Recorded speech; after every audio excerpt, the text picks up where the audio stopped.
keep your Kubota RTV XG850 Sidekick operating at its maximum potential, regularly scheduled maintenance is crucial. Adjusting the tire pressure on your Sidekick is easy to do. Precautions regarding personal protection should be followed as described in your operator's manual. Your local Kubota dealer will have all necessary parts to complete this task.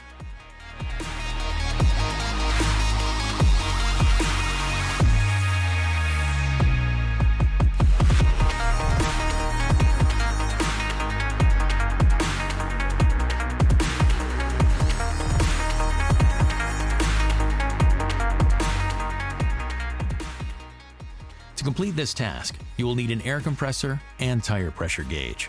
The Kubota RTV is designed to operate on a variety of surfaces. In order to maintain proper traction and load rating, correct inflation is crucial. Even after the air pressure is adjusted to the prescribed level, it naturally drops slowly in the course of time.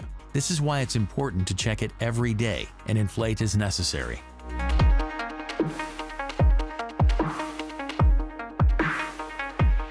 First, check the pressure using an accurate pressure gauge. Digital gauges have the highest accuracy. If the pressure is low, use a compressor and a tire inflator to add air. If it is too high, use the inflator with the air hose disconnected to reduce the air pressure. Thanks for watching. Kubota. Together, we do more.